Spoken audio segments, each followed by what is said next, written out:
What happened? Buffer हो रहा है बट यार तो it's quite clear. Now is it clear? Right, fine. Audio video clear. ठीक है भाई, thank you, done. Thank you so much everybody whosoever participated today for making this class possible। तो ये क्लास जो है पॉसिबल ही सबके एफर्ट से, आपके एफर्ट से भी thank you so much. Fine, so आप में से किसने, how many of you have studied ethics या इंजीनियरिंग एथिक्स? आप सब नए हैं इस टॉपिक पे, आप लोग इससे रूबरू हो चुके हैं इस टॉपिक से, have you been through this topic, right? Do you know something about it? Okay, Supriya you know about it, Akshata you know about it, fine, first time sir, very good. तो हम ऑब्वियसली वैसे ही स्टार्ट करेंगे जैसे हम first time पे start करते हैं, fine. New for this topic, very good, right? The more new you are the easy for you to learn. जितना आप नए होंगे उतना अच्छा है, हमें आपको सिखाने में उतना ही ईजी होगा। Yes, very good. So college time पे कुछ ने पढ़ाया, वेरी गुड, आपसे ही पढ़ा था पिछले साल, फिर से पढ़ रहा हूँ, स्वागत है, फाइन। बट हमने जो पढ़ाया था वो तो एग्जाम में आ गया सारा, fine, okay. So let us say we will start with very basic, ठीक है? हम बहुत बेसिक से शुरू करेंगे, बहुत ही बेसिक से शुरू करेंगे, ठीक है? बहुत सिंपलेस्ट आइडिया, आपको पढ़ना है इंजीनियरिंग एथिक्स, राइट? अभियांत्रिकी नैतिकता, और इन जनरल इंजीनियरिंग एथिक्स किसका पार्ट होना चाहिए? ऑब्वियसली एक सब्जेक्ट है जिसको बोलते हैं एथिक्स या नैतिकता, करेक्ट, बहुत अच्छा। So if I want to simply say कि भाई एथिक्स है एक ब्रॉड एरिया ऑफ स्टडी, एक बड़ा एरिया ऑफ स्टडी है, फाइन। इसका एक लेट अस से कि भाई ये एथिक्स है और इसका एक पार्ट है, fine, engineering ethics. Yes yes, don't worry, we will talk about it. So there is ethics and there is a part called engineering ethics, ठीक है? इन जनरल सबसे सिंपलेस्ट फॉर्म में, फाइन, एथिक्स और study of ethics involves certain things. Now let me say, आप जो है, right, just a second, ये थोड़ा इसको मुझे वो करने दो आप, फाइन। सो आप एवरीडे लाइफ, आप अपनी हर दिन की दिनचर्या, everyday time table, everyday life you are doing something, right? आप कुछ ना कुछ कर रहे हो। सो कैन यू से आप कुछ डिसीजन, सॉरी भाई आज जो है टेक्निकल कैटास्ट्रोफी है, तो आप एवरीडे लाइफ में you are making some decisions, do you agree? Right, Saurabh, Supriya, Swagatam, Gulam, all of you, do you agree that everyday in your life you make कुछ डिसीजंस आप लेते हो हर दिन अपने जीवन लेते हो? फाइन, आज पढ़ना है डिसीजन, नहीं पढ़ना है डिसीजन, फाइन, आज दूसरे को पढ़ने नहीं देना है वो भी डिसीजन, ठीक है? यू मेक डिसीजंस एवरीडे, ठीक है? आप लेते हो डिसीजन, ठीक है, बहुत अच्छा, राइट? आप कैसे लेते हो डिसीजन? किसी और से पूछ के या खुद? You take your own decisions और you ask it from someone, right? Do you think you are capable of making decision? आप केपेबल हो, राइट? आपने चूज किया मैं इंडियन इंजीनियरिंग सर्विसेज दूंगा, मैं यूपीएससी का एग्जाम दूंगा, राइट? मैं ये टाइम इन्वेस्ट करूंगा, जो भी करूंगा, ठीक है? तो उसमें बहुत सारे डिसीजंस तो आपने खुद लिए, लेकिन बहुत सारे डिसीजंस आपने किसी की वजह से लिए, right? Now coming to the idea, so when we take decisions, ठीक है, हम डिसीजंस लेते हैं, तो हम कैसे डिसीजंस लेते हैं? समटाइम्स कुछ, सम कुछ, समटाइम पूछ के, ऑब्वियसली देखो पैसा तो घर से आएगा तो डिसीजन तो नहीं पाओ, फाइन। कौटिल्य बोलता है अर्थशास्त्र में, ऑल एडमिनिस्ट्रेशन इज फाइनेंस। कोई भी प्रशासन हो, कोई भी सिस्टम हो, राइट, संरचना हो, सब जो है पैसा, fine, money is the Honey, नहीं?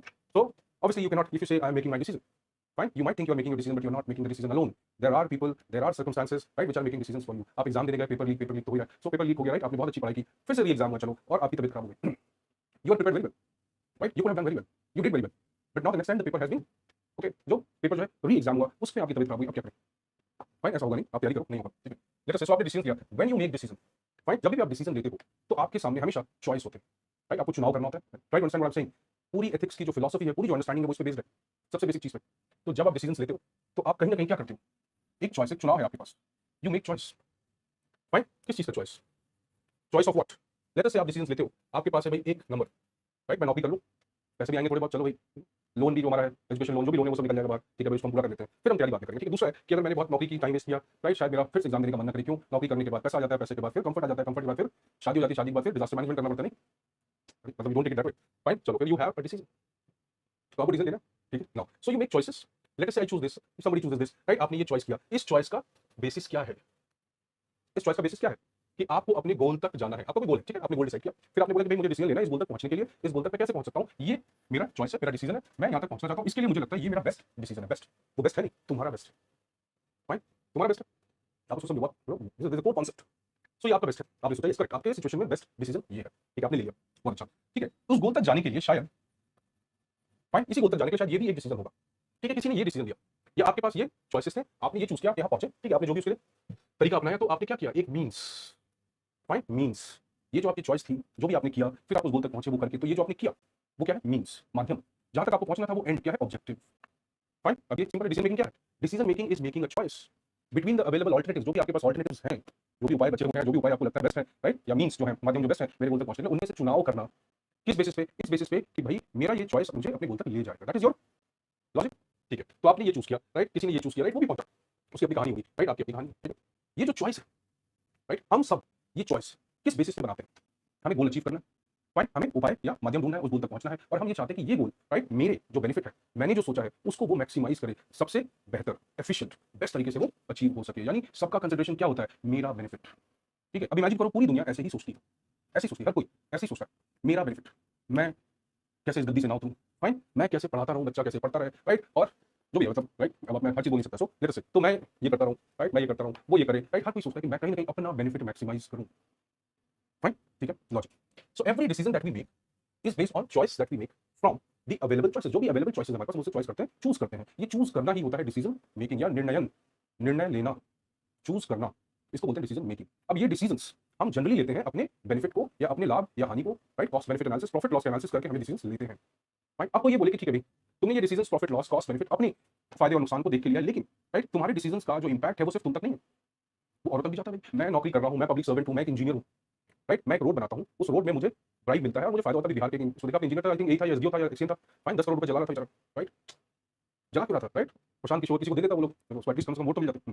तो लॉजिकली, राइट, आपको बोला या आपको ये समझ नहीं है कि भाई मेरे डिसीजन से फाइन मेरा तो लाभ हो रहा है, लेकिन क्या मेरा डिसीजन सिर्फ मुझ तक ही इफेक्ट करता है या इंपैक्ट करता है? नहीं। जब आप एक कुर्सी पे बैठे होते हो, जब आप एक अथॉरिटी पे बैठे होते हो, जब आप कोई अधिकारी हो, तो आपका डिसीजन सिर्फ आपका पर्सनल नहीं है। हम एवरीडे लाइफ में जो डिसीजन लेते हैं इंडिविजुअली, राइट, वो शायद हम तक इफेक्ट हो या हमारे आसपास के लोगों तक इफेक्ट कर सकता है। डेफिनेटली मैंने एक टेररिस्ट को जगह दे दी, मैंने एक चोर को जगह दे दी, या मैंने किराए पे किसी को रख दिया बिना वेरीफाई किए, उसने कल को कुछ ऐसा बड़ा इंसिडेंट कर दिया, तो ऑब्वियसली कि मेरे एक निज या मेरे इंडिविजुअल डिसीजन ने कहीं ना कहीं एक समाज को खतरे में डाल दिया। सो हम कैसे डिसीजन का चुनाव करें, कैसे उन डिसीजन को बेहतर करें, स्पेशली वो लोग जो पावर की पोजीशन पे बैठे हैं।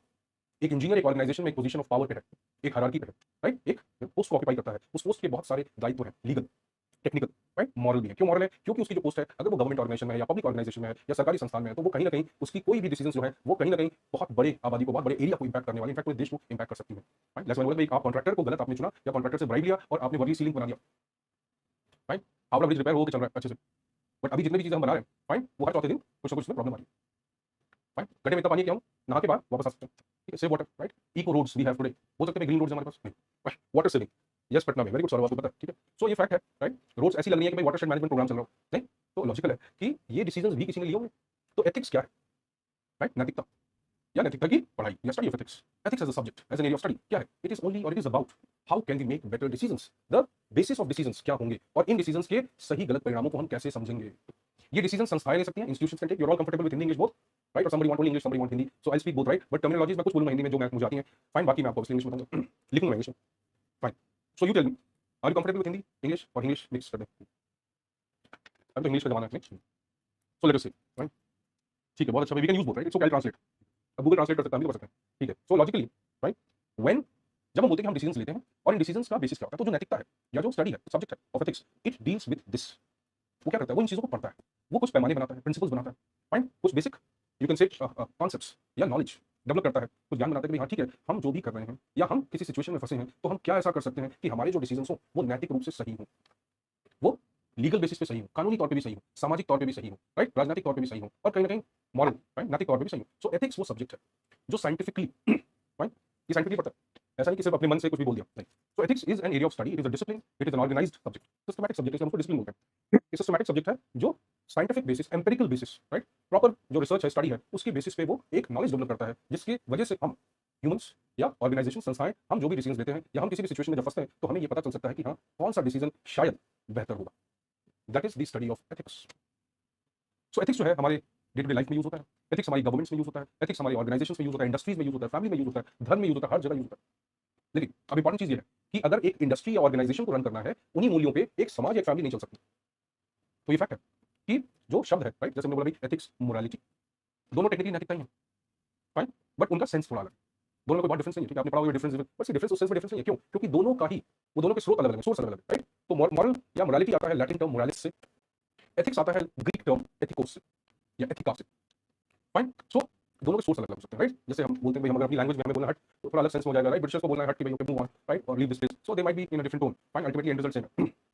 सो सेम वे ऐसे ही मॉरल या एथिक्स जो है वो अलग अलग सोर्सेस से आते हैं, पर कहीं ना कहीं दोनों का प्राइम कंसर्न यही है कि भाई how can we develop knowledge, how can we understand, right, how can we develop principles, वो सिद्धांत कैसे बनाए जाए जिसके बेसिस पे इंसान, और इंसान, फाइन, हम भाई सुप्रीम कोर्ट कुछ भी बोले, सुप्रीम कोर्ट ने कुत्तों को प्रोटेक्ट किया, नो डाउट, फाइन, या सुप्रीम कोर्ट ने जो भी कुछ आदेश दिए भाई दिल्ली में, तो कहीं ना कहीं हम कुत्तों के न्याय और कुत्तों के नैतिक व्यवहार के बारे में ज्यादा हम डिस्कशन नहीं कर सकते, राइट, ना हम उसको इवैल्यूएट कर सकते, तो हम कहीं ना कहीं इवैल्यूएशन करते हैं किसका, इंसानों का, right. So who is the basis, और sorry who are the focus of evaluation, हम किसके रीजन देखते हैं, ह्यूमंस के, राइट, इंसानों के। तो ह्यूमन को बोला जाता है मॉरल एजेंट, राइट, एक नैतिक एजेंट कौन है, इंसान, जिसको हम इवैल्यूएट कर सकते हैं, हम पहाड़, पेड़, नदी, रिवर, राइट, डिजास्टर आ गया, बाढ़ आ गई, लोग मर गए, अब उसका कोई नैतिक मूल्यांकन नहीं हो सकता, क्यों? ये फिजिकल ऑब्जेक्ट्स है, ये नेचुरल वर्ल्ड है, या एक एनिमल किंगडम है, हम उसका भी नैतिक इवैल्यूएशन नहीं कर सकते, सो जो स्टडी है नैतिकता की, वो पहला बेसिस है कि वो एक सर्च, एक नॉलेज डेवलप करना चाहती है, राइट, जो सही और गलत का मूल्यांकन कर सके, उसके सिद्धांत बना सके, to develop the principles for right and wrong, right, right and wrong may have two meanings, I will tell you बाद में, राइट, और किसके राइट एंड रॉन्ग को, इंसान, humans. So humans are, right, humans क्या है, हम किसकी स्टडी कर रहे हैं, राइट, सो ह्यूमंस क्या है, ह्यूमंस आर, इंसान जो है वो एक नैतिक एक्टर है, right, humans are, sorry, moral agent या एक्टर, राइट, जिसके नैतिक अनैतिक कृतियों को, एक्शंस को हम इवैल्यूएट कर सकते हैं। जैसे मैंने कहा, एनिमल्स को नहीं कर सकते, नेचर को नहीं कर सकते, फिजिकल ऑब्जेक्ट्स को नहीं कर सकते, क्योंकि ऑब्वियसली उनके पास वो कॉन्शियसनेस नहीं है, राइट, उनके पास वो समझ, राइट, या सोच नहीं है, उनके पास वो लॉजिक नहीं है, वो रैशनैलिटी नहीं है। सो दो तीन चीजें। तो एथिक्स क्या पढ़ता है, पहले तो सिद्धांत बनाता है, सही गलत क्या पता करता है, क्योंकि हम डिसीजंस लेते हैं, चॉइसेस लेते हैं, उन चॉइसेस में से कौन सी बेटर होंगी, इसके लिए हमें एक बेसिक नॉलेज देता है।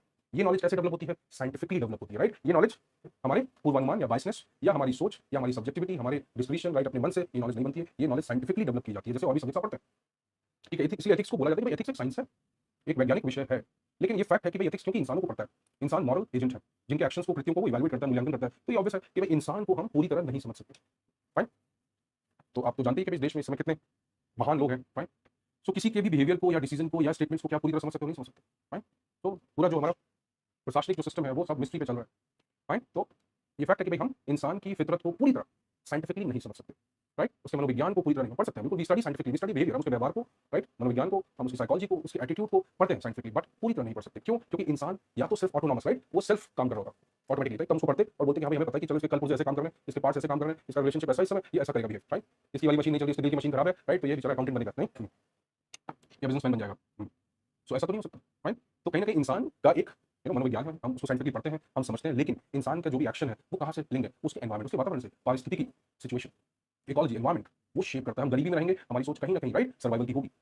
हम बहुत अमीर हो जाए, हमारा कहीं ना कहीं कंफर्ट हमें इंपैक्ट करेगा, राइट, हमारे अंदर मेहनत करने की क्षमता नहीं है, फाइन। हम एक राजनीतिक फैमिली में होंगे, शायद हमारी सोच वैसी हो। तो कहीं ना कहीं इंसान मोर और लेस, उनकी संरचना सेम है, बायोलॉजी सेम है, फिजियोलॉजी सेम है, राइट, मोर और लेस मनोविज्ञान जो उनका बेसिक ऑपरेशन है वो सिमिलर है, लेकिन उसकी सोच, उसका व्यवहार, राइट, उसकी एक्शंस, उसके कार्य, उसके कृत्य, उसके बहुत सारी जो उसके अंदर जो भी वैल्यूज हैं, मूल्य हैं, वो कहीं ना कहीं डिफाइन होते हैं उसके सर्कमस्टेंस से। तो एथिक्स का एक पार्ट जो कि साइंटिफिक है, जो कहीं ना कहीं इंसान को एक यूनिवर्सल सार्वभौमिक पैरामीटर पे कंपेयर करता है, जहाँ सब जगह इंसान मोर और लेस सिमिलर है, राइट, इनकी सिचुएशंस सेम तो नहीं हो सकती, लेकिन कहीं ना कहीं सिमिलर है। हर कोई रोटी, कपड़ा, मकान, ग्रोथ, प्रोग्रेस, सर्वाइवल, सिक्योरिटी, प्रेम, दोस्ती, राइट, घर, इसके लिए काम कर रहा है, चाहे वो कहीं भी हो, फाइन। तो एक कॉमन कुछ पैरामीटर्स निकलते हैं कि हर जगह इंसानी प्रॉब्लम्स कुछ ना कुछ तो सेम है, उसके डिसीजंस और चॉइसेस कहीं ना कहीं इनसे इन्फ्लुएंस होंगे, और कहीं ना कहीं हमें ये सोचना होगा कि भाई ये डिसीजंस ये लोग कैसे लेंगे, कैसे ये डिसीजंस बेहतर हो सकते हैं, या जो भी डिसीजंस ले रहे हैं उसको ये कैसे इवैल्यूएट करेंगे। तो एक कॉमन पैरामीटर निकला कि भाई यस, एक part of the study of ethics is more universal and it deals with और it gives us some universal knowledge about human behaviour, right, इंसानी व्यवहार के बारे में या उसकी फितरत के बारे में हमें कुछ वैज्ञानिक नॉलेज या इंफॉर्मेशन मिलती है एथिक्स से, एक पार्ट। क्योंकि दूसरा पार्ट पारिस्थितिकी, environment, ecology, situation, culture, tradition, हमारा घर, कम्युनिटी, सोसाइटी, बहुत चीजों पे फैक्टर्स पे डिपेंड करता है। जैसे मैंने कहा कि आप कहाँ पैदा हुए, कहाँ आपने अपनी आपकी सोच डेवलप हुई, कहाँ आपने पढ़ाई की, किन चीजों की पढ़ाई की, कैसे आपने समाज को देखा, समाज ने आपके साथ कैसा बिहेव किया, इस बेसिस पे बहुत सारी चीजों पे डिपेंड करेगा कि आप क्या सोचोगे। तो एथिक्स का एक पोर्शन है जिसको हम बोल सकते हैं नोट्स कैसे होते हैं सर। हाँ, नोट्स आपको मिल जाएंगे, नोट्स तो हैं जो भी आपको वर्कबुक्स मिलेंगे, नोट्स मिलेंगे, जो भी हम यहाँ लिखाएंगे बहुत कुछ आपको बोलेंगे, आप लिख लो, fine, plus will give you some PDFs what are needed, हम विल गिव यू, राइट।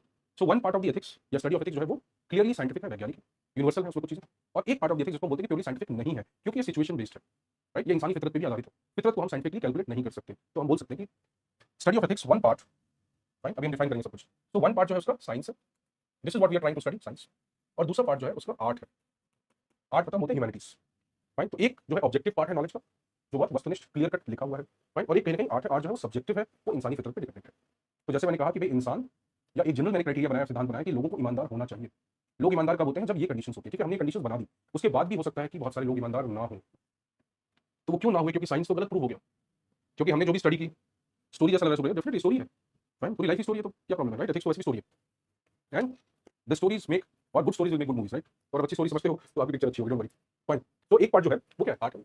एक पार्ट बोलता है कि राइट इंसान क्या बिहेव करेगा, कब बिहेव बहुत क्लियर नहीं है, इसलिए आप राइट सिचुएशन के हिसाब से उस नॉलेज को या उस पार्ट ऑफ द स्टडी को उसको फ्री रखो, उसको समय काल परिस्थिति के हिसाब से छोड़ो, यानी हर चीज का आंसर नहीं हो सकता, हर चीज का कंक्लूजन नहीं हो सकता, हर चीज के लिए क्लियर कट सिद्धांत नहीं बन सकता। तो एथिक्स का एक पार्ट है, ये क्वेश्चन आता है एग्जाम में, ठीक है, is ethics an empirical science, क्या एथिक्स एक साइंटिफिक स्टडी है, यस करेक्ट, बिल्कुल सही, गलत नहीं है, फाइन। लेकिन अगर ये स्टेटमेंट आए is ethics absolutely a science, क्या ये पूरी तरह एक विज्ञान है, नहीं, ठीक, एक क्वेश्चन आपको मिला सिर्फ इस कहानी से, ठीक है, इस कहानी से आपको बहुत सारे क्वेश्चन मिलेंगे। सो अगर ये क्वेश्चन आता है कि भाई ethics developed by itself, no, there are scholars who contributed, we'll talk about बहुत सारे scholars हैं, Aristotle है, फाइन, Socrates है, सुकरात है, प्लेटो है, फाइन, मॉडर्न है, कांट है, बहुत सारे scholars हैं, सबकी बात करेंगे, फाइन। पर पहले दिन हम एबीसी पढ़ लेते हैं, ग्रामर में भी नहीं आते, ग्रामर धीरे धीरे आएगी, ठीक है।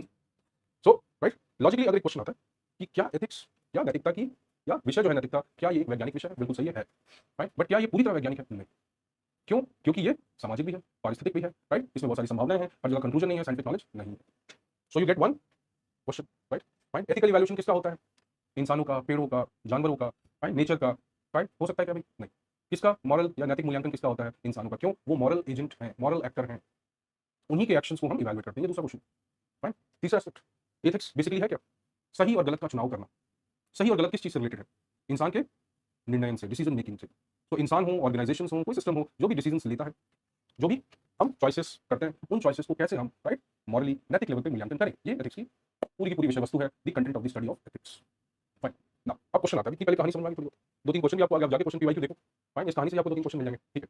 नाउ इफ आई से, फाइन, नाउ लेट मी सिंपलीफाई कि भाई ठीक है, इफ लेट अस से कि भाई अगर, हाँ, अब हम एथिक्स पढ़े, एथिक्स डेवलप हुआ, राइट। क्यों एथिक्स पढ़ने की जरूरत हुई? ये तो हमें पता है कि हम डिसीजन लेते हैं, उन डिसीजन से अच्छे कार्य भी होते हैं, खराब कार्य भी होते हैं। उन डिसीजन को बेहतर लेना है, उसके लिए हमें नॉलेज चाहिए, एक वैज्ञानिक विषय चाहिए, एक विषय वस्तु चाहिए, सब्जेक्ट मैटर चाहिए, इसलिए हम इसको पढ़ते हैं।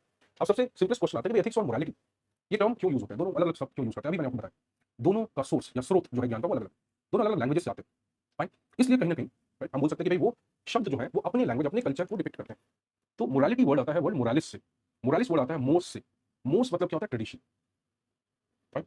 बहुत सारे ट्रेडिशंस, जो हमारे ट्रेडिशंस होते हैं, ट्रेडिशन वो चीजें होती हैं जो समय के साथ जनरेशन टू जनरेशन हमको ट्रांसमिट की गई, हमें दी गई, रीतियां रिवाज, ये सब ट्रेडिशन है, ठीक है।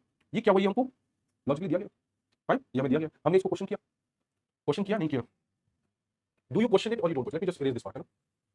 बहुत पेजेस आपके लिए हो सकते हैं, राइट। और एथिक्स पे कोई ऐसा सब्जेक्टिव कंटेंट की जरूरत नहीं है, राइट। आपको जो जो होगा सब यहाँ पे होगा, आप उसको यूज करके वही समझ सकते हैं।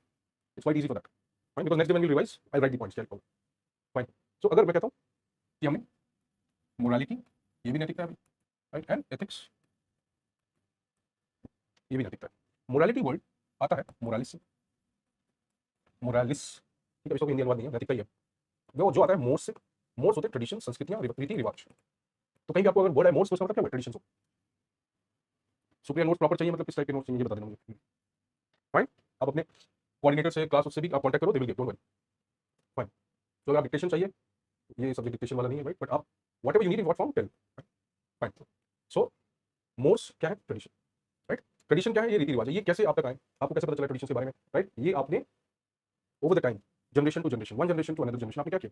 इसको आपने एक्सेप्ट कर लिया, राइट। ये आपने फॉलो किया, इसको आपने क्वेश्चन नहीं किया, लेकिन ये कहीं ना कहीं सामाजिक लेवल पे सही माना, ठीक है। तो ये उसका लॉजिक है कि जो भी रीतियां रिवाज, प्रिंसिपल्स, मूल्य जो भी है, राइट, वो क्या है हम आगे बात करेंगे, जो सामाजिक तौर पे सही माने जाते हैं, वो है मोरालिटी, सामाजिक तौर पे, राइट। अब हर समाज की समझ और उसके प्रिंसिपल्स, उसके पैमाने, पैरामीटर अलग अलग होंगे।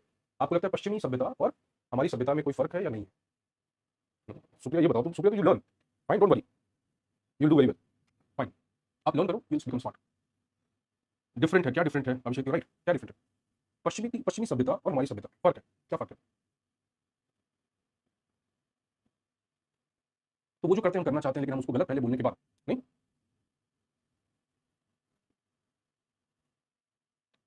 फाइन। चुप चुप के हम वही करना चाहते हैं जो उनकी लाइफ है, बहुत comfortable life, technology, roads, infrastructure, right. Obviously India में भी हो रहा है, वी आर आल्सो विटनेसिंग खान पान, शादी, हिमांशु को शादी याद आई है, चलो सही है, फाइन। बट वहाँ तो शादियाँ टूटती रहती हैं, one of the highest divorce rate Delhi में भी है, fine, but one of the highest divorce rates New York, right, many other cities, European countries have better marriage sustenance compare to American, right. तो ये बोला सकते हैं जितना विकास हो, जितना ग्रोथ हो, विकास नॉट हमारा वाला विकास, राइट, बट यस, जो भी ग्रोथ हो, राइट, जितना विकसित होंगे, शायद उतना आपको मैरिज, फैमिली या इन चीज़ों के बारे में जो आपकी सोच है वो थोड़ी ज़्यादा लिबरल होनी, फ्री होने लगे, राइट।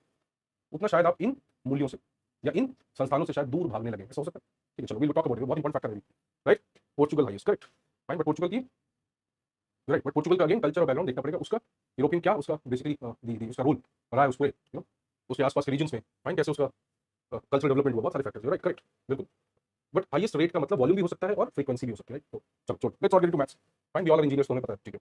सो ये फैक्ट है कि भाई आप जब बोलते हैं पश्चिमी सभ्यता और हमारी सभ्यता, दोनों फर्क है। यानी अगर मैं बोलता हूँ कि मोरालिटी, राइट, या जो मॉरल वैल्यू है वो कहीं ना कहीं, राइट, हमारे सामाजिक प्रिंसिपल्स पे बेस्ड है। तो जो हमारे सामाजिक या सोशल, हमारी जो मोरालिटी है, फाइन, हमारी जो सामाजिक नैतिकता है, और जो वेस्टर्न कंट्रीज की या पाश्चात्य सभ्यता के बेसिस पे जो सामाजिक नैतिकता है वो अलग अलग होगी, होगी, ठीक है, बहुत अच्छा, बिल्कुल सही। You said marriage, family, food, food preference, fine, mannerism, etiquette, language, बहुत सारी चीजें, तो उनके यहाँ शायद जो चीज़ सही हो हमारे यहाँ गलत बन जाएगी, फाइन। तो मोरालिटी क्या करता है, वो जनरली इसको समझता है, इस चीज़ों को पढ़ता है, या ये स्टैब्लिश करता है कि हाँ भाई मर्यादा या नैतिकता अलग अलग समाज में अलग अलग हो सकती है, ठीक है। अब इसको ऐसे समझाओ सिंपल तरीके से, तो मोरालिटी किस पे बेस्ड है? वो हमारी परिस्थितियों पे बेस्ड होता है। अगर मैं बोलूँ धर्म, तो एक धर्म, one religion, right, let's say अगर बोलता हूँ धर्म, या मैं यूज करता हूँ भाई धार्मिक नैतिकता, धार्मिक मर्यादाएं, फाइन। तो एक रिलीजन दूसरे रिलीजन से अलग हो सकता है, धर्म बिल्कुल अलग, ठीक है। यानी इसकी जो मर्यादाएं हैं, इसकी जो नैतिकता है और इसकी जो है वो अलग अलग होगी, अलग अलग है, अलग अलग, राइट। जो इसके लिए सही हो वो इसके लिए सही नहीं होगा, या इसके लेंस से हम देखें तो इसकी बहुत चीजें खराब है, इसके लेंस से देखें इसकी बहुत चीजें खराब है। लेकिन मान लो कि दो लोग, फाइन, दो लोग, two people, right, there are two people belonging to the same religion, इनके लिए क्या मर्यादाएं अलग अलग है, सेम है? सेम है, अलग अलग है, आप बताओ, right. For them it is different और सेम? सेम, करेक्ट, बिल्कुल सही है, राइट। यानी इनके लिए जो मॉरल पैरामीटर है वो इनके परिप्रेक्ष्य में है। सो मॉरल या नैतिक सिद्धांत या मर्यादाएं जो इनकी हैं वो सेम हैं, और इसकी जो मर्यादाएं हैं धार्मिक, उसकी भी यही मर्यादाएं हैं धार्मिक। ये दोनों बाउंड हैं इस मर्यादा से, इस नैतिकता से। इसको मैं बोल सकता हूं रिलीजियस मोरालिटी, धार्मिक मर्यादा या धार्मिक नैतिकता। लेकिन किसकी? उन सबके लिए जो इस धर्म से है। अब सी और डी, ठीक है, ये अलग धर्म में है, सी और डी अलग अलग धर्म से, फाइन। अब क्या ये भाई ये भी धार्मिक नैतिकता को फॉलो करते हैं, मर्यादाओं को फॉलो करते हैं, ये भी फॉलो करते हैं, राइट। लेकिन इन दोनों की या इन सबकी धार्मिक मर्यादाएं एक दूसरे के विरुद्ध है, अगेंस्ट है। There moral and religious values are against, opposite to each other, right. अब क्या करें? तो ये बोलता भी मेरी मर्यादा, मेरी मोरालिटी ये है, ये कहता है मेरी मोरालिटी ये। दोनों बोलते हैं कि मैं मॉरल हूं, मैं अपने धर्म को फॉलो करता हूं, मैं मॉरल हूं, मैं अपने धर्म को फॉलो करता हूं। लेकिन दोनों जब अपनी मर्यादाओं को फॉलो करते हैं तो कहीं ना कहीं उनमें कॉन्फ्लिक्ट होता है, क्योंकि वो दूसरे की मर्यादाओं को वैल्यू नहीं देते। फाइन। कम्युनिज्म का कॉन्फ्लिक्ट इसी बेसिस पे होता है। इसलिए नहीं होता कि दो अलग अलग धर्म है, ठीक है, इसलिए होता है कि दो अलग अलग धर्म अपने आप को सर्वोपरि, सुपीरियर मानते हैं दूसरे से, एक दूसरे से। Conflict is because of that. Conflict is not because we are different, right. Conflict is because there is an urge for superiority, there is an urge for dominance by one over the other. That's the biggest problem, ठीक है, चलो छोड़ो, right. तो अब पहले मैं बात करूं आपसे, ठीक है। सो डू यू अग्री कि भाई इसकी जो मोरालिटी है और जो इसकी मोरालिटी है दोनों अलग अलग है, लेकिन दोनों मॉरल है, ये भी मॉरल है, ये भी मॉरल है, ठीक है। अभी पहले समझ में आया? ठीक है, अब I am coming to the idea, तो आपको समझ में आएगा, ठीक है। तो दोनों मॉरल है, लेकिन इन दोनों की मोरालिटी, राइट, अपने अपने कॉन्टेक्स्ट में है, अपने अपने परिप्रेक्ष्य में है। इसका मतलब मोरालिटी क्या है? क्या वो यूनिवर्सल कॉन्सेप्ट है? नहीं, वो कॉन्सेप्ट क्या है? कॉन्टेक्चुअल, परिप्रेक्ष्य में ही समझा जाता है। जैसे मैंने बोला राजनीति, राजनीति के अपने मौलिक सिद्धांत होंगे, अपने मर्यादाएं होंगी, धर्म की अलग मर्यादाएं होंगी, समाज की अलग होंगी, फैमिली की अलग होंगी, और भारतीय समाज की अलग होंगी, भारतीय फैमिली की अलग होंगी, भारतीय धर्मों की अलग होंगी, राइट। विदेशी धर्मों से हर समाज, हर कंट्री, हर नेशन, हर सोसाइटी के अपने मॉरल वैल्यूज हैं, उसके खुद के मर्यादाएं और नैतिक मूल्य हैं। उसके बेसिस पे वो इवैल्यूएट करता है कि भाई मैंने सही किया या गलत किया। तो मोरालिटी जो है वो कहीं ना कहीं वो सब्जेक्टिव हो जाती है, फाइन। वो आपके परिप्रेक्ष्य में ही देखी जाती है, या आप उसको अपने परिप्रेक्ष्य में ही देखते हैं। मेरी मोरालिटी तुम पे थोपी नहीं जा सकती, फाइन, क्योंकि मेरी मर्यादाएं, मेरे मूल्य या मेरे नैतिक जो प्रिंसिपल से सिद्धांत है वो मेरे परिप्रेक्ष्य में है, उनको मैं तुम्हारे ऊपर थोप नहीं सकता, अनलेस हम दोनों एक ही परिप्रेक्ष्य से आते हैं, unless we come from the same context. Fine, I cannot evaluate you, I cannot evaluate your actions और डिसीजंस, ठीक है, on the same principle as I can evaluate my actions और my decisions. I am understanding this?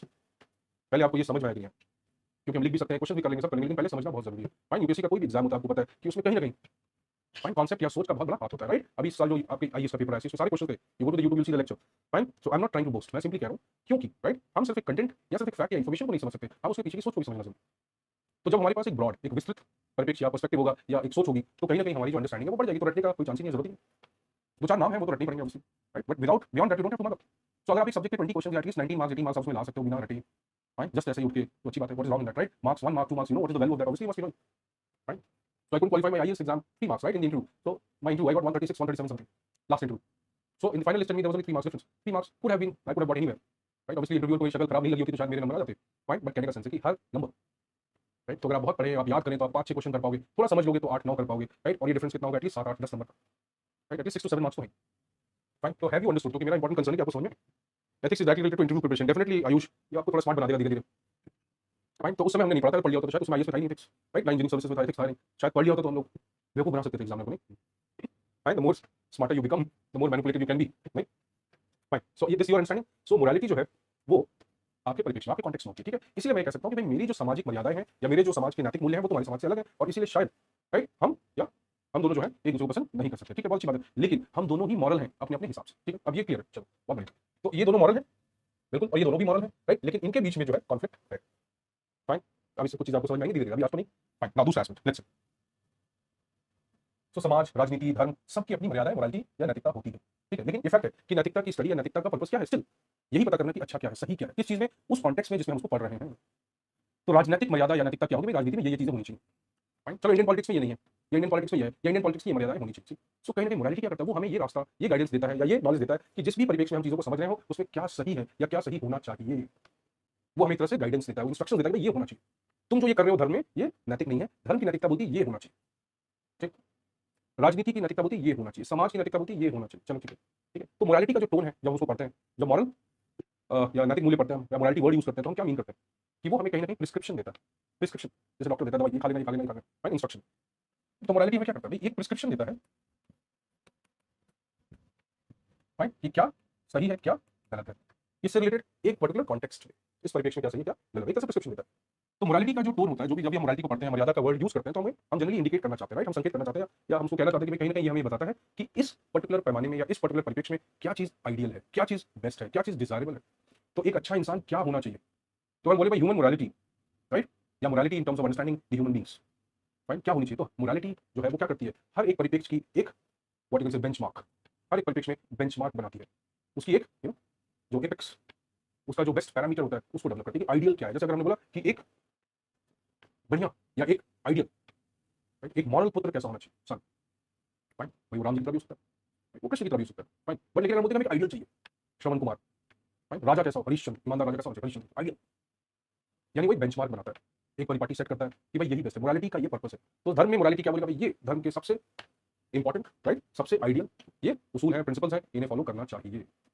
Morality is subjective, morality is based on context, परिप्रेक्ष्य में, right. Morality कहीं ना कहीं हमारी अपनी सोच पे भी निर्भर होती है, हमारे अपने मूल्यों पे निर्भर होती है, कोई उसके लिए यूनिवर्सल पैरामीटर नहीं है, या वो कहीं ना कहीं यूनिवर्सल मूल्यों या प्रिंसिपल्स के लिए काम नहीं करती है। वो बेसिकली ये बताती है कि हाँ भाई किस कॉन्टेक्स्ट में क्या क्या चीज सबसे बेहतर है और एक अच्छे इंसान को क्या करना चाहिए, राइट। एक अच्छे धार्मिक इंसान को क्या करना चाहिए, एक अच्छे राजनीतिक इंसान को क्या करना चाहिए, एक अच्छे स्पोर्ट्समैन को क्या करना चाहिए, एक अच्छे ब्यूरोक्रेट को क्या करना चाहिए, इंजीनियर को क्या करना चाहिए, वो ये बताती है, फाइन। पहले तो आप ये समझो, सिंपल। तो वो प्रिस्क्रिप्शन देती है क्या करना है क्या नहीं, फाइन। क्या ये आइडियल सेट करती है, हाँ, बेंचमार्क्स बनाती है, आइडियल्स बनाती है भाई, राइट। अब बेटा कैसा हो, उसकी हरिश्चंद्र और श्रवण कुमार की तरह, तो एक पैरामीटर बन गया, फाइन। अब हर कोई अपने आप को इवैल्यूएट करेगा, जब वो अपने कोई बेटे का इवैल्यूएट करेगा तो वो क्या करेगा, वो इस पैरामीटर को देखेगा, हाँ भाई मैं ऐसा हूँ नहीं हूँ नहीं हूँ, फाइन। ज्यादातर लोग नहीं होंगे भाई, ऑब्वियसली, फाइन। तो आपने इस लॉजिक को पहले समझा, ठीक है। अब इंटरेस्टिंग चीज आती है, ठीक है भाई, हर परिप्रेक्ष्य में, हर एक एस्पेक्ट में एक मॉरल बेंचमार्क है, फाइन, एक मर्यादा का, राइट, एक एथिक्स का, नैतिकता का एक बेंचमार्क है, फाइन, एक आइडियल बना हुआ है, बहुत अच्छी बात, ठीक है। अब हमने बोला कि ठीक है भाई, अब इसको हम साइंटिफिकली पढ़ते हैं चीजों को, ठीक है, हमने तो तुम्हारे हिसाब से पढ़ा, तुम्हारे सारे नॉलेज को इकट्ठा किया एक जगह, और उसमें से हमने बोला कि चलो हम इसमें से निकालते हैं, क्या निकालते हैं कि ऐसे कौन से सिद्धांत है जो यूनिवर्सली यूज हो सकते हैं, राइट। फॉर एग्जाम्पल अगर मैंने बोला कि भाई एक पंडित है, उसकी धार्मिक या उसका क्योंकि प्रोफेशन है, राइट, उसका कार्य है, उसकी जो है मर्यादा या उसकी जो है लिमिट क्या होगी। तो एक पंडित को मैं धार्मिक परिप्रेक्ष्य में देख रहा हूँ, फाइन। ऑब्वियसली मैं उसको एक नागरिक की तरह नहीं देख रहा हूँ, मैं उसको किसी फादर की तरह नहीं देख रहा हूँ, उसको क्या देख रहा हूँ, पंडित, उसके प्रोफेशन के हिसाब से देख रहा हूँ, ठीक है। तो पंडित का जो प्रोफेशन है उसकी जो मर्यादाएं होंगी वो एक कुछ प्रिंसिपल या कुछ उसके सिद्धांत होंगे, राइट, ठीक है। वैसे ही वो इंसान एक फादर भी होगा, वैसे ही वो इंसान एक भाई भी होगा, राइट। अब हर जगह या हर रिश्ते की एक मर्यादाएं होंगी या उसके कुछ नैतिक मूल्य होंगे या सिद्धांत होंगे, ठीक है। एथिक्स क्या करता है, उससे थोड़ा सा बड़ा कॉन्सेप्ट है। एथिक्स कहता है ठीक है बहुत अच्छी बात है, फाइन, हर कॉन्टेक्स्ट में हर परिप्रेक्ष्य में आप क्या कर लो, आप कुछ सिद्धांत बना लो और देख रहे हो सही है कि नहीं, ठीक है। लेकिन अगर मैं इन सिद्धांतों का भी सिद्धांत बना दूं, अगर मैं बोलूँ कि ठीक है भाई एक पंडित को ईमानदारी क्या होती है, उसको ये करना चाहिए, चलो मर्यादा, राइट, मोरालिटी सेट हो गई। लेकिन अगर मैं बोलूँ कि ठीक है भाई कोई भी इंसान दुनिया में कुछ भी करे, राइट, उसके लिए ईमानदारी का ये पैरामीटर होना चाहिए, या ईमानदारी कैसा पैरामीटर है कि हर किसी को फॉलो करना चाहिए, राइट। लेकिन एक पुजारी की ईमानदारी, राइट, उसके परिप्रेक्ष्य में क्या है वो ये है, तो उस परिप्रेक्ष्य में क्या ईमानदारी है, मोरालिटी, राइट। यूनिवर्सली ईमानदारी होनी चाहिए, हर परिप्रेक्ष्य में क्या है, एथिक्स। ये आपको पहले समझ में आएगी क्योंकि ये इतना ईजी नहीं है। तो एथिक्स जो है ये एथिकोस, राइट, ये भी स्टडी करता है राइट या रॉन्ग, बट इसका फोकस है यूनिवर्सल, राइट, यूनिवर्सल। तो टेक्निकली ये जो सिद्धांत है मर्यादा के, राइट, मौलिकता के या फॉर दैट मैटर नैतिकता के, उन सिद्धांतों का भी जो सिद्धांत बनाता है वो होता है ethics. So ethics is an area of study, right, which tries to develop और bring or help us understand what are the universal principles of right or wrong which are above the contextual principles of right or wrong. तो humanity universal, ईमानदारी universal, ईमानदारी कहां apply हुई, that's a different thing, but ईमानदारी universal principal है, बस accept करो। तो एथिक्स बोले हां भाई ईमानदारी और बेईमानी में क्या यूनिवर्सली सही होगा, ईमानदारी हमेशा सही होगा या 99% सही होगा, चलो। So if I want to convey the idea तो मैं कह सकता हूं भाई एथिक्स जो है, देखिए, मोरालिटी जो है एक सबसेट है किसका, एथिक्स का। एथिक्स एक यूनिवर्सल नॉलेज है, मोरालिटी भी सही और गलत की बात है, लेकिन मोरालिटी जो है अपने कॉन्टेक्स्ट या परिप्रेक्ष्य में ज्यादा बढ़ी जाती है और यस यूनिवर्सल होता है एथिक्स, करेक्ट, बिल्कुल सही है। तो अब आपके क्वेश्चन कि एथिक्स और मोरालिटी सिमिलर है, बिल्कुल सही है, सेम है नहीं है, सिमिलर है, फाइन। मोरालिटी ज्यादा सब्जेक्टिव है, एथिक्स ज्यादा ऑब्जेक्टिव है, बिल्कुल सही है, फाइन। मोरालिटी कॉन्टेक्चुअल है, परिप्रेक्ष्य में देखी जाती है, एथिक्स यूनिवर्सल है, बिल्कुल सही। एथिक्स एरिया ऑफ स्टडी है जो मोरालिटी को भी पढ़ता है, बिल्कुल सही है, fine. Morality area of study है जो एथिक्स को पढ़ता है, नहीं। तो एथिक्स एक सब्जेक्ट भी है, विषय वस्तु है, मोरालिटी कोई सब्जेक्ट नहीं है, कोई सब्जेक्ट है मोरालिटी नहीं, एथिक्स सब्जेक्ट है, एथिक्स। सो एक यूनिवर्सल विषय वस्तु, सब्जेक्ट, कंटेंट, जो कंसर्न और जिसका प्राइमरी कंसर्न है, मेन कंसर्न है ये जानना कि भाई सही क्या है, गलत है तो गलत क्यों है, और सही और गलत के चुनाव कैसे बेहतर तरीके से किया जा सके, फाइन। हम इंसान जब डिसीजंस लेते हैं, जब हम we make choices, how can we और how are we able to distinguish, हम कैसे भेद कर सकते हैं, राइट, विभाजन कर सकते हैं कि भाई क्या सही और क्या गलत है, हम क्या पैरामीटर क्या पैमाने यूज करेंगे, और ये ऑब्वियसली जीवन को बेहतर बनाएगा, समाज को बेहतर बनाएगा, it will make the society better, it will make your human life, individual life better, it will make governance better.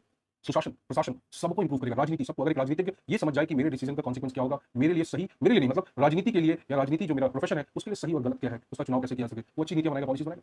एक ब्यूरोक्रेट लॉ इंप्लीमेंट करेगा, प्रोसीजर्स इंप्लीमेंट करेगा। पब्लिक सर्वेंट इंजीनियर्स गलत लोगों को टेंडर नहीं देंगे, फाइन, घूस नहीं खाएंगे। इंजीनियर जो है लॉ को मरोड़ेंगे नहीं, मैनिपुलेट नहीं करेंगे। नेपोटिज्म, भाई भतीजावाद, फेवरेटिज्म, भाई भतीजावाद, राइट, नौकरियां बेसिस पे नहीं देंगे। एनटीए के चीफ को भी ये इन्फॉर्मेशन जानी चाहिए कि हम पढ़ रहे हैं engineering ethics. So logically, right,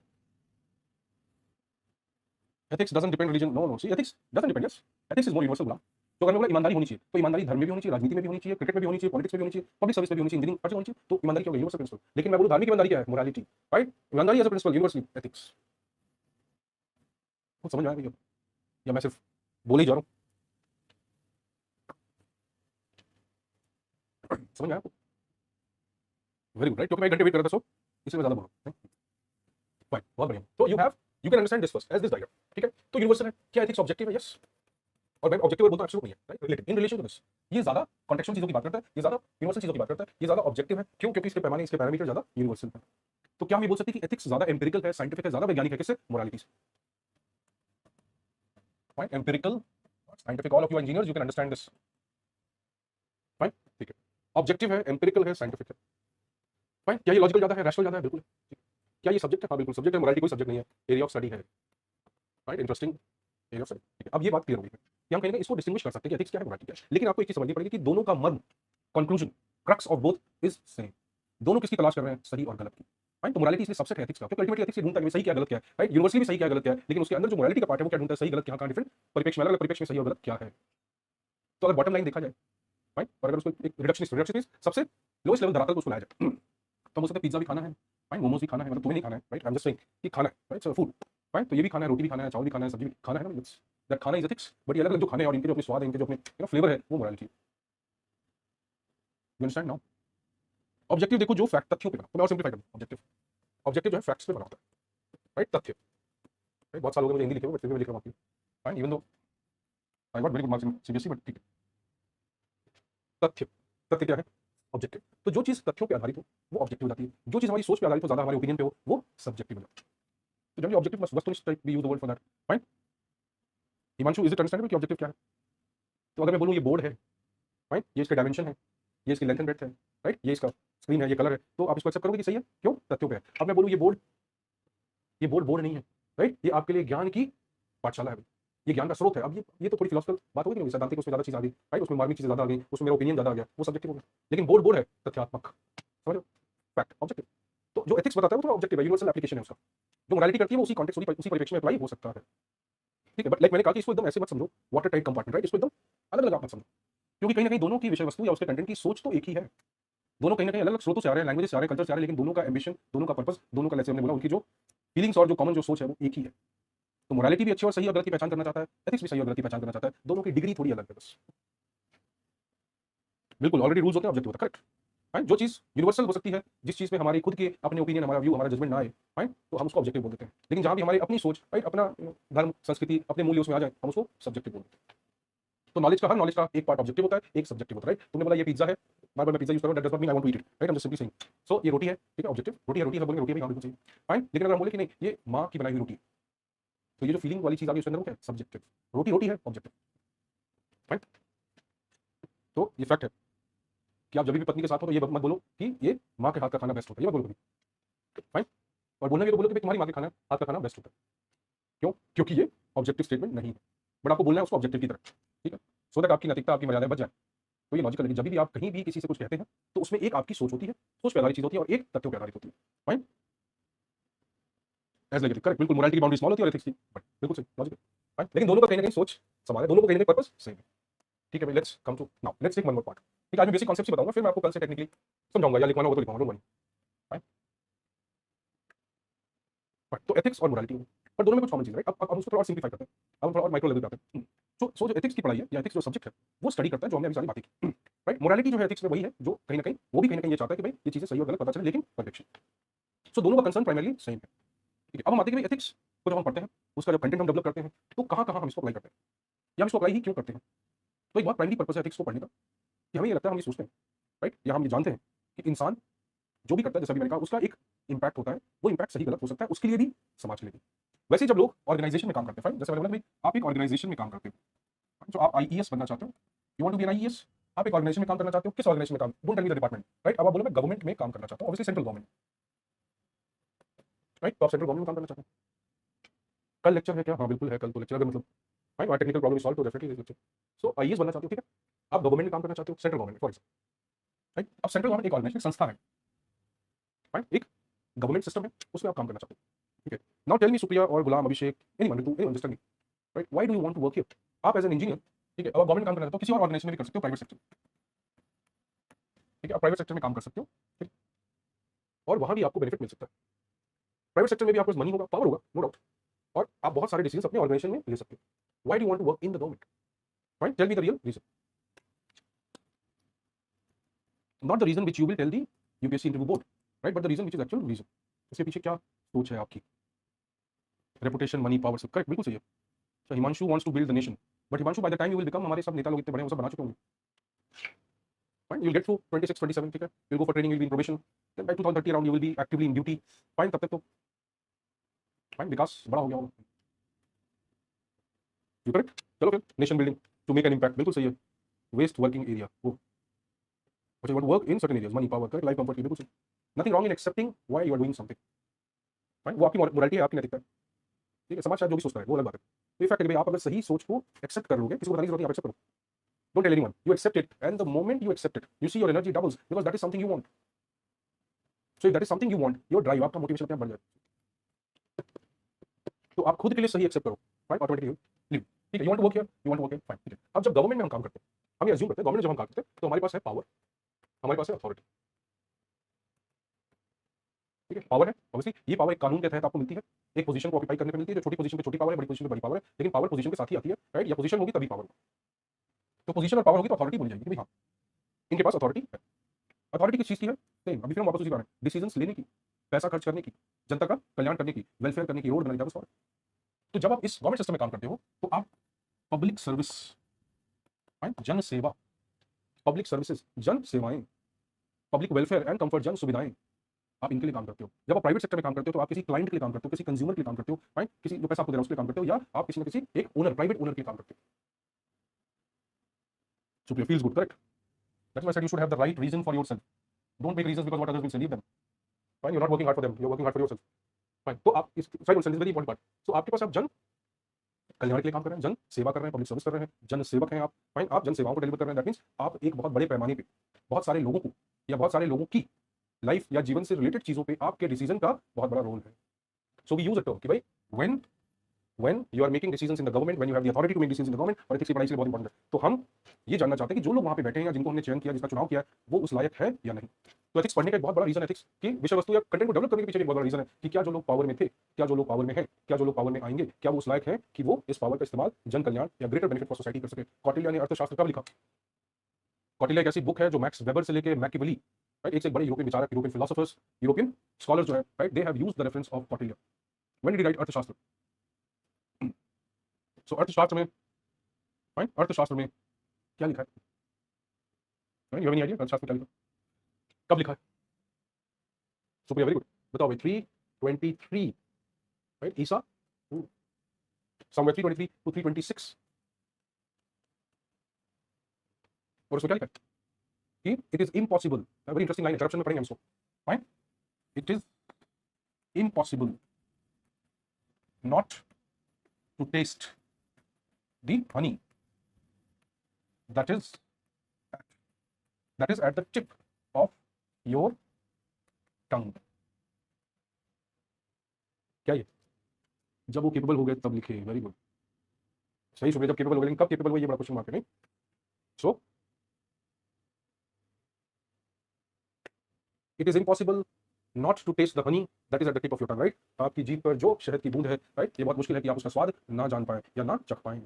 तो जो पैसों के बीच रहता है, राइट, जो पब्लिक रेवेन्यू के साथ गवर्नमेंट के रेवेन्यू में रहता है, जो गवर्नमेंट की ट्रेजरी में काम करता है, जो सरकार के लिए बहुत बड़े बड़े डिसीजंस लेता है, उसमें बहुत सारा पैसा फ्लो करता है, इम्पॉसिबल है कि क्या उसके अंदर वो ग्रीड, वो लालच, राइट, या वो व्यभिचार या वो मैनिपुलेशन ना पैदा हो, इट इज इम्पॉसिबल। तो कौटिल्य बहुत पहले, गुलाम 321, चलो भाई तुम एक दो साल पहले लिखवा लो, क्या प्रॉब्लम, पहले या बाद में, बीसी है ना, तो 23 और 20, fine, correct. So logically, right. आप लॉजिकली देखिए कि ये हमेशा से कंसर्न रहा है कि भाई पावर का गलत इस्तेमाल ना। तो जब आप किसी सिस्टम में हो, अथॉरिटी में काम करते हो, आपको लॉ कानून के तहत अथॉरिटी है, तो आपको लीगल पावर है, राइट। लेकिन ये भी बहुत जरूरी है जानना कि जिस पावर को आप कानून के तहत इस्तेमाल कर रहे हो, फाइन, वो पावर जो है सही चीजों के लिए इस्तेमाल हो, सही तरीके से इस्तेमाल हो, सिर्फ कानून का पालन ना हो, लेकिन कानून का पालन करने वाला और कानून जो भी वो पालन कर रहा है, राइट, दोनों का कहीं ना कहीं उद्देश्य लोगों की सेवा होना चाहिए, लोक कल्याण होना चाहिए। That is the idea. So when you are following the law, you must also have this understanding, you should also have this consciousness, आपके अंदर वो चेतना होनी चाहिए, समझ होनी चाहिए कि मैं इस कानून का इस्तेमाल, राइट, सिर्फ एक रोबोट की तरह नहीं करूंगा, एक ऐसे इंसान की तरह करूंगा जिसके पास एक सोच है, समझ है, और समाज की बेहतरी के लिए मैं इसे इस्तेमाल करूंगा। Right understand. सो बहुत लॉजिकल है कि भाई ये लॉ बना और लॉ ने कहा ये काम करो, ठीक है, और ये मर्यादा है, एथिक्स है या मोरालिटी है। तो लॉ ने, आपने लीगल काम किया, अथॉरिटी एक्सरसाइज किया, आपने बोला गरीबों को घर देना है, फाइन, बिल्कुल करप्टेड ना हो, इम्पॉसिबल है, राइट। सो लॉ है, आपने बोला कि सब जितने भी गरीब है सबको घर देना है, ये कानून है, ठीक। आपने बोला कि बिल्कुल सर सबसे गरीब मैं हूँ, सबसे पहले आपने सोचा कि सबसे गरीब तो मैं हूँ, फाइन, मैं इतने सालों से नौकरी कर रहा हूँ, मेरे पास घर नहीं है, मैं सरकारी अफसर हूँ, मेरे पास अभी तक घर नहीं है, मुझसे गरीब कौन हुआ वाला? नहीं, इस Gulam, Supriya, tell me, fine, Ayush, somebody tell me कि दैट इज करेक्ट और नॉट, कि भाई जो इंसान इतने सालों से सरकारी नौकरी कर रहा हो, राइट, उसके पास घर नहीं है खुद का, वो कितना गरीब है? नहीं, ये स्वागत है, करेक्ट और नॉट, सबसे बेचारा गरीब वही है। बट छोड़ो, चलो ठीक है, कानून कहता है कि सबको घर मिलना चाहिए, ठीक है, सब गरीब है, सबको घर मिलना चाहिए, बिल्कुल सही, राइट। आपके पास ये पावर है कि आप घर दे दो, ठीक है, fine, correct, you are in the authority, you have the power, right. अब आपने बोला सब गरीब है, बट क्या इसमें भी कुछ कैटेगरी हो सकती है? कुछ लोग बहुत लाचार हैं, कुछ लोग बूढ़े हैं, कुछ लोगों के पास कोई नहीं है जो उनका देखभाल कर सके, कुछ लोग दवाई खाते हुए, गिरते पड़ते हुए भी उसके लिए फॉर्म भरने आते हैं, कुछ लोग, ज्यादातर लोग अनपढ़ हैं, लेकिन आपको लगता है कि जो गरीब है, गरीबों की भी एक हायरार्की है, उसमें भी क्राइटेरिया, राइट। तो जब हम पढ़ते हैं पॉवर्टी लाइन, गरीबी रेखा, तो कुछ लोग रेखा के पास हैं, राइट, अमिताभ बच्चन नहीं है ना, तो कुछ लोग रेखा के पास हैं, राइट, कुछ लोग रेखा के नीचे हैं, कुछ लोग एकदम गरीबी के सतह पे हैं, लोएस्ट लेवल पे, फाइन। आपने पढ़ा गरीबी की रेखा, गरीबों की रेखा नहीं, गरीबी की रेखा, बीपीएल अब बीपीएल, राइट, बिल्कुल सही, this is line, right, this poverty line, this may be APL, this may be BPL, fine. लेकिन बड़ा इंटरेस्टिंग आइडिया, जैसे इन्फ्लेशन बढ़ता है, फूड इन्फ्लेशन, मुद्रास्फीति दर जैसी बढ़ती है, राइट, वैसे ही आदमी जो आईपीएल से बीपीएल आ जाता है, जैसे ही पेट्रोल में इथेनॉल ज्यादा मिलने लगे, आदमी एपीएल से बीपीएल होने लगता है, नहीं? यू एग्री विद दिस और नॉट? अंत्योदय, करेक्ट, अंतिम वाले का उदय, अंत्योदय, राइट, ये गांधीयन फिलॉसफी है, Sarvodaya, Sarvodaya, Antyodaya, the last man standing. जब भी एनसीईआरटी की बुक पढ़ते हो, उसके अंदर गांधी जी का जंतर लिखा होता है, Gandhi ji talisman, read it, you see this statement, fine. तो लॉजिकली, राइट, ये पूरा इनकी कैटेगरीज। अब आप बोलते हो कि कानून है भाई सारे पुअर को देना, ये पहले आया पहले इसको देंगे, ये बाद में, लेकिन इसमें जब आप देखते हो कि भाई बहुत सारे लोग बेचारे बहुत प्रताड़ित हैं, बहुत सारे लोग, राइट, सही में बहुत, उनका स्थिति बहुत खराब है, राइट, तो कहीं ना कहीं वो बोलते हैं कि ठीक है भाई कानून बोलता है चलो लाइन से आए, नंबर से आए, चलो नाम वाइज दे दिया, ठीक है, राइट। तो लॉजिकली अगर वो बोलते हैं कि ठीक है भाई ये सब तो ठीक है, लेकिन क्या मैं ऐसा कर सकता हूँ कि जो सबसे नीडी है बेचारा, जो सबसे बेचारा है, पहले उसको देता हूँ। चलो सरकार ने बोला कि भाई नाम वाइज दे दो, लेकिन ये मेरे पास पावर है, मेरे पास अथॉरिटी है, मैं क्या करता हूँ कि जो सबसे वीक है, जो सबसे गरीब है, जो सबसे कुपोषित है, जो सबसे प्रताड़ित है, मैं उसको, I will give it to the one who is the most most exploited, most vulnerable, I give it to him, ठीक है। अभी उसके पास फ्रीडम है, अधिकार है उसके पास। तो एक पब्लिक सर्वेंट ऐसा हो सकता है कि लॉ फॉलो करे, लेकिन लॉ के साथ वो, फाइन, मॉरल भी हो जाए, कहने का मतलब वो लॉ ब्रेक नहीं कर रहा है, वो लॉ को थोड़ा सा मैनिपुलेट कर रहा है, ताकि लॉ के साथ साथ मर्यादा या एथिक्स या नैतिकता को भी फॉलो कर ले, राइट। लॉ ऑलरेडी उसमें कुछ नैतिकता है क्योंकि वो गरीबों की बात करता है, ठीक है, लेकिन ऐसा भी हो सकता है कि बहुत सारे लॉ नैतिक नहीं हो, अनैतिक हो, फाइन। तो एक पार्ट ऑफ द लॉ है, जैसे हमने बोला कि भाई preventive detention law, fine, preventive detention law, तो किसी की गलती करने से पहले आशंका के बेसिस पे उसको जेल भेज देना, आर्टिकल 22 भारतीय संविधान में, फाइन, ठीक है। आफ्सपा कुछ ऐसे लॉ है, right, Rasuka, national security act, and like UAPA, unlawful activities prevention act, MCOCA, GCOCA, बहुत सारे लॉ है, फाइन। गलती से मैंने लॉ भी पढ़ लिया था आफ्टर इंजीनियरिंग, सो ऑब्वियसली बेट ऑल की चली, right. But legal knowledge is very important, ठीक है, आप लॉ है आपके पास, आपको लॉ पता है, लेकिन आपने देखा कि यार ये लॉ कहीं ना कहीं मानवता का हनन कर रहा है, ह्यूमैनिटी के अगेंस्ट काम कर रहा है, मर्यादाओं के अगेंस्ट काम कर रहा है। भाई मैं लाठी लेके खड़ा हूँ, लाठी चार्ज कर रहा हूँ, किसके ऊपर? विद्यार्थियों के ऊपर, स्टूडेंट्स के ऊपर, फाइन। मैं पढ़ा लिखा आईपीएस हूँ या पीपीएस हूँ या डीएसपी इंस्पेक्टर हूँ, जो भी हूँ, लेकिन मुझे ये पता है कि भाई ये मेरे लिए कोई टेररिस्ट नहीं है, ये कोई थ्रेट नहीं है, ये कोई वैसा नहीं है, लेकिन मैं इसको लाठी चार्ज कर रहा हूँ, क्यों? क्योंकि सरकारी कानून है उपद्रव मचाने वालों को, लेकिन उपद्रव मचाने वाले हैं कौन, ये भी तो इंपॉर्टेंट है। इंटेंशन देखना भी तो जरूरी है, नेचर ऑफ प्रॉब्लम देखना भी जरूरी नहीं, तो मैं एक रोबोट की तरह लाठी लेके मारना शुरू कर दूं, यहाँ पे लॉजिक है। तो लॉ कभी कभी, राइट, नैतिक नहीं होता, या लॉ में कई बार नैतिकता नहीं होती, लेकिन क्योंकि लॉ है आपको फॉलो करना है। तो एक एथिकल, एक नैतिक पब्लिक सर्वेंट कौन होगा? जो इसकी समझ रखता हो कि क्या ऐसा हो सकता है भाई, ऐसा बहुत मुश्किल है, लेकिन फिर भी ऐसा हो सकता है कि हम कानून ही नैतिक बनाएं, सारे कानून कहीं ना कहीं नैतिकता के आधार पर बनाएं, मोरालिटी नहीं, बट एथिक्स के हिसाब से। मोरालिटी तो बोलेगा भाई सारे कानून धर्म के हिसाब से बनाओ, नहीं, सारे कानून पर्सनल लॉ के हिसाब से बनाओ, ये तो गलत है। तो हम एथिक्स वर्ड यूज कर सकते हैं, ज्यादा बेटर है, राइट। ये भी हो सकता है, राइट, ये भी हो सकता है कि भाई लॉ में एक मेजर पोर्शन जो है वो कहीं ना कहीं नैतिक हो, चलो थोड़ा बहुत अनैतिक भी होता है, या लॉ लॉ होता है, कानूनी होता है, लेकिन अनैतिक अनैतिक होता है। सी, दुश्मन को मार देना, क्योंकि वो दुश्मन है, राइट, वहां नैतिकता अलग काम करती है, राइट। कानून भी बोलते हैं कि ठीक है दुश्मन को मार दो, लेकिन नैतिकता जब यूनिवर्सल लेवल पे जाएगी, भाई इंसानी नैतिकता क्या बोलती है, इंसानी प्रिंसिपल क्या बोलता है कि आपको मारना है इंसान को, नहीं, वो हाईएस्ट लेवल ऑफ नैतिकता है, मोरालिटी या एथिक्स है, फाइन। मोरालिटी ये बोल सकती है कि हाँ भाई मेरे धर्म का नहीं है, मार दो, मेरे धर्म में लिखा हुआ है कि जो मेरे धर्म का नहीं है उसको मार दो, तो मेरी धार्मिक मर्यादा, धार्मिक नैतिकता बोलती है ठीक है इसको मार दो। तो ये ऐसे बहुत सारे सिचुएशंस आते हैं हमारी लाइफ में, पब्लिक सर्वेंट्स की लाइफ में, इंडिविजुअल्स की लाइफ में, राइट, जिसको हम बोल सकते हैं नैतिक द्वंद्व। ठीक है, can you remember this term, will talk about it all this tomorrow, right. और यार इसको मैं अलग लिख देता हूँ, ये तो शीट दी हुई है, so let me write it. So there is, right, there is lot of,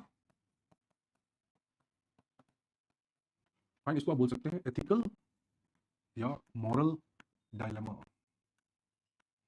right. इस नैतिक द्वंद्व को ही डील करने के लिए, समझने के लिए हम एथिक्स पढ़ते हैं। किसमें?